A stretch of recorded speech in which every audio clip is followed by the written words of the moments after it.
নমস্কাৰ এই মুহূৰ্তত আহি পৰিছে সন্ধিয়াৰ কেইবাটাও গুৰুত্বপূৰ্ণ খবৰ আৰু এনে ধৰণৰ খবৰসমূহ নিতৌ চাবৰ কাৰণে চেনেলটো সাবস্ক্ৰাইব কৰি ভিডিঅ'টোত এটা লাইক কৰি দিব। এই মুহূৰ্তত জনাই আছো এটা গুৰুত্বপূৰ্ণ খবৰ। ৰাজনৈতিক মুনাফাৰ বাবেহে চৰকাৰৰ বাংলাদেশী বিতৰণ অভিযান চলিছে। বিদেশীৰ নামত চৰকাৰে হাৰাশাস্তি কৰিছে সংখ্যালঘু মুছলমানক। আদালতত গোচৰ চলি থকা লোককো হাৰাশাস্তি কৰিছে হিমন্ত বিশ্ব শৰ্মাৰ চৰকাৰে। বিদেশী খেদাৰ নামত স্বদেশীক অত্যাচাৰৰ বিৰুদ্ধে গৰজি উঠিল এআইইউডিএফৰ বিধায়ক ৰফিকুল ইছলামে কৈছে যে হিমন্ত বিশ্ব শৰ্মাই 2026 চনৰ নিৰ্বাচনৰ বাবেই সংখ্যালঘু মুছলমানক অত্যাচাৰ কৰিছে। নিৰ্বাচনৰ বাবে বিদেশী খেদাৰ নাটক কৰিছে হিমন্ত বিশ্ব শৰ্মাৰ চৰকাৰে। পৰৱৰ্তী খবৰ, এইবাৰ বিজেপি চৰকাৰক ধমক দিলে গৌৰৱ গগৈয়ে। গৌৰৱ গগৈয়ে কৈছে বিজেপিক মই ভয় নকৰো, মোক ভয় কৰিব নালাগে, জনতাক ভয় কৰক বিজেপিয়ে। বেনাৰ পোষ্টাৰ আঁতৰোৱাক লৈ বিজেপিক প্ৰত্যুত্তৰ সাংসদ গৌৰৱ গগৈৰ। গৌৰৱ গগৈ গুৱাহাটীত উপস্থিত হোৱাৰ পূৰ্বেই বেনাৰ পোষ্টাৰ আঁতৰাইছিল জিএমচিয়ে। আন এটা খবৰ, হিমন্ত বিশ্ব শৰ্মাৰ বাবে 2026 চন নহয়, কংগ্ৰেছৰ বাবেহে 2026 চন।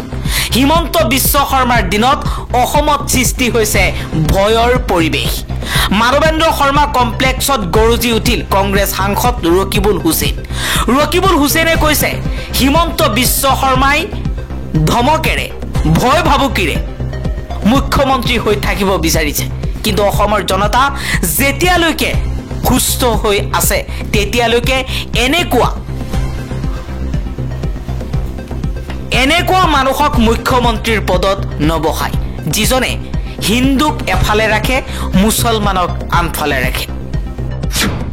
পৰৱৰ্তী খবৰ, যোৰহাটৰ আজাদ চৌধুৰীৰ বাসগৃহত প্ৰশাসনৰ উচ্ছেদ অভিযান। এক্সকেভেটৰ লৈ উপস্থিত হল প্ৰশাসনৰ দল। সন্দেহজনক নাগৰিক হিচাপে চিহ্নিত কৰা হৈছে আজাদ চৌধুৰীক। বিশাল আৰক্ষী বাহিনী লৈ কটকটীয়া নিৰাপত্তাৰ মাজেৰে উচ্ছেদ চলোৱা হৈছে আজাদ চৌধুৰীৰ বাসগৃহ।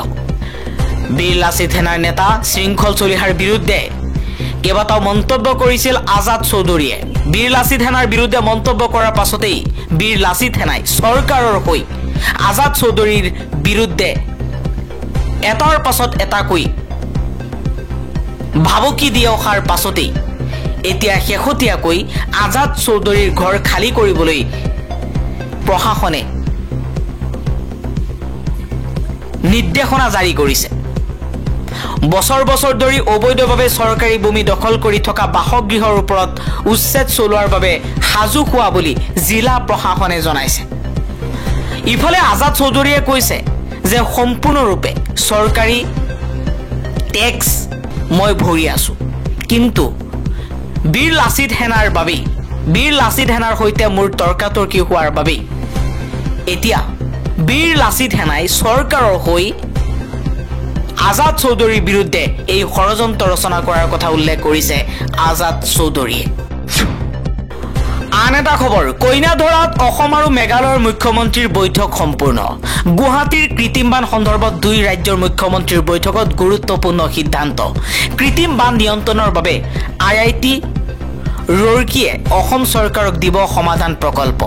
নৰ্থ ইষ্ট স্পেচ এপ্লিকেশ্যন চেণ্টাৰৰ পৰা যোৰহাট খানাপাৰাৰ 3 মাহৰ ছেটেলাইট ছবি সংগ্ৰহ কৰিব চৰকাৰে। পৰৱৰ্তী খবৰ, গৌৰীপুৰৰ এগৰাকী মহিলাক বাংলাদেশলৈ প্ৰেৰণ। মহিলাগৰাকীৰ আছে চৰকাৰী গৃহ, ৰেচন কাৰ্ড আদি সকলো। পৰিয়াল ৰাইজৰ অভিযোগ, মনুৱাৰা বেৱাৰ সকলো নথি পত্ৰ থকাৰ পিছতো কেনেকৈ হ'ল বাংলাদেশী। সামাজিক মাধ্যমৰ যোগেদি মনুৱাৰা বেৱাক বাংলাদেশত থকা বুলি প্ৰত্যক্ষ কৰিছে পৰিয়ালে।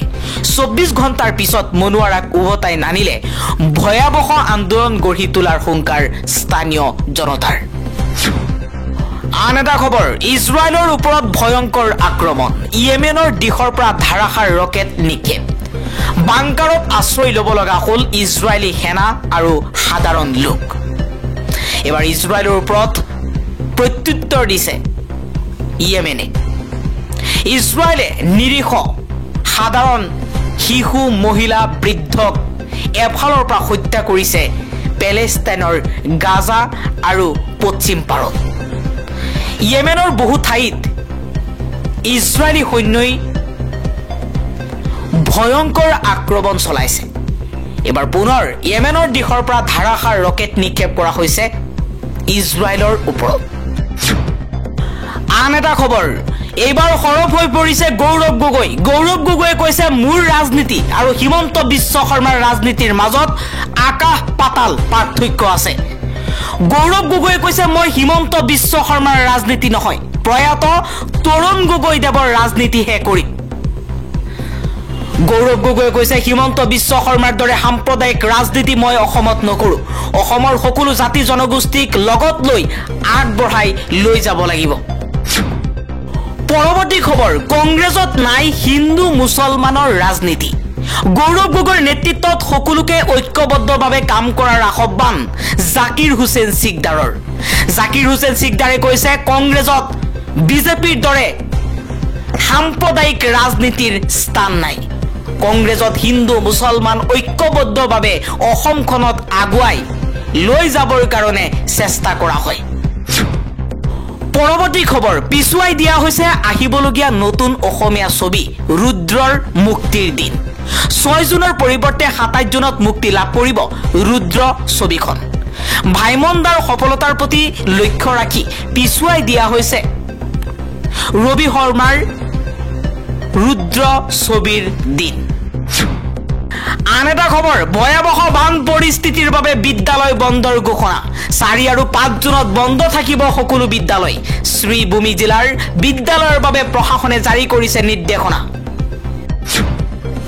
আন এটা খবৰ ৰাছিয়াই আক্ৰমণ বন্ধ নকৰিলে চলি থাকিব ড্ৰোন আক্ৰমণ শান্তি বৈঠকৰ পিছতেই এই সকিয়নি জেলেনস্কিৰ ইউক্ৰেনে ৰাছিয়াৰ ভিতৰলৈ ড্ৰোন প্ৰেৰণ কৰি সেই দেশৰ 5টা বিমান ঘাটিত নিয়োজিত 41খন বোমাৰু বিমান ধ্বংস কৰিছে ইউক্ৰেনৰ এই আকস্মিক আক্ৰমণে 3.5 বছৰীয়া যুদ্ধৰ গতিপথ সলনি কৰিব নেকি সেই সন্দৰ্ভত ইতিমধ্যে আলোচনা আৰম্ভ হৈছে এই পৰিস্থিতিৰ মাজতে সোমবাৰে সংবাদ মাধ্যমৰ সন্মুখত ইউক্ৰেনৰ ৰাষ্ট্ৰপতি ভলোদিমিৰ জেলেনস্কিয়ে হকিয়াই দিছে যে ৰাছিয়াই ইউক্ৰেনক আক্ৰমণ কৰা বন্ধ নকৰিলে তেওঁলোকেও ড্ৰোন আক্ৰমণ অব্যাহত ৰাখিব আমেৰিকাৰ মধ্যস্থতাত সোমবাৰে তুৰস্কত ৰাছিয়া আৰু ইউক্ৰেনৰ মাজত আলোচনা অনুষ্ঠিত হয় যদিও বৈঠকত বন্দী আৰু মৃত জোৱানৰ মৃতদেহ বিনিময় সন্দৰ্ভত একমতত উপনীত হয় তথাপিও যুদ্ধ বিৰোধীৰ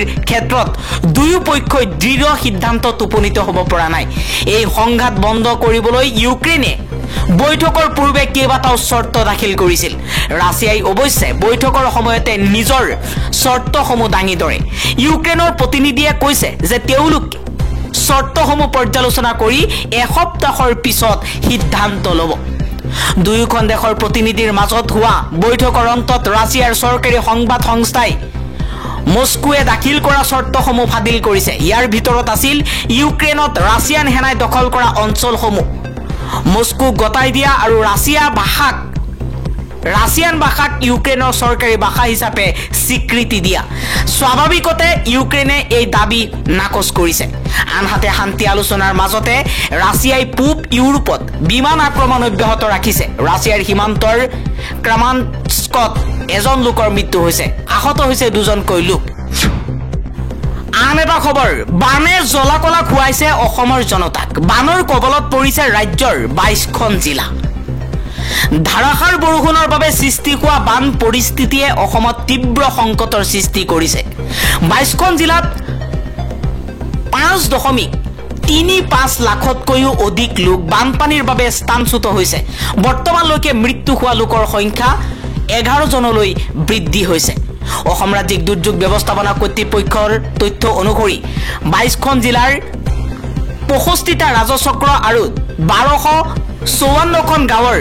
5,15,039 জন লোক বানপানীৰ দ্বাৰা প্ৰভাৱিত হৈছে বানৰ ফলত 12,610 হেক্টৰ শস্যভূমি পানীৰ তলত গৈছে লগতে 94টা জীৱ-জন্তুৰ মৃত্যু হৈছে 165টা সাহায্য শিবিৰত 31,212 জন লোক আশ্ৰয় লৈ আছে আৰু 157টা সাহায্য বিতৰণ কেন্দ্ৰ খোলা হৈছে বুলি দাবী কৰা হৈছে সৰ্বাধিক ক্ষতিগ্ৰস্ত জিলাসমূহৰ ভিতৰত শ্ৰীভূমিত 1,94,172 জন কাছাৰত 77,961 জন আৰু নগাঁৱত 67,880 জন লোক বানপানীত পৰিছে হুজাই জিলাৰ ডবুকা ৰাজচক্ৰৰ পৰা এজন লোকৰ মৃত্যু হোৱা বুলি জানিব পৰা গৈছে যাৰ ফলত মৃতকৰ সংখ্যা 11 জনলৈ বৃদ্ধি পাইছে লগতে হাইলাকান্দি আৰু ডিব্ৰুগড় জিলাত আন 2 জন লোক নিৰুদ্দেশ হৈ আছে বুলি জানিব পৰা গৈছে গুৱাহাটী আঞ্চলিক বতৰ বিজ্ঞান কেন্দ্ৰৰ মতে ৰাজ্যখনৰ বহু ঠাইত মাজ নিশাৰ পৰা তীব্ৰ বৰষুণৰ সম্ভাৱনা আছে বৰষুণৰ ফলত বহু পথ ৰেলপথ আৰু ফেৰী সেৱা বন্ধ হৈ পৰিছে শিলচৰ ৰেল ষ্টেচনত পানী জমা হোৱাৰ ফলত দুখন ৰেল বাতিল কৰা হৈছে আৰু মাজুলী যোৰহাটৰ মাজত ফেৰী সেৱাও বন্ধ হৈ আছে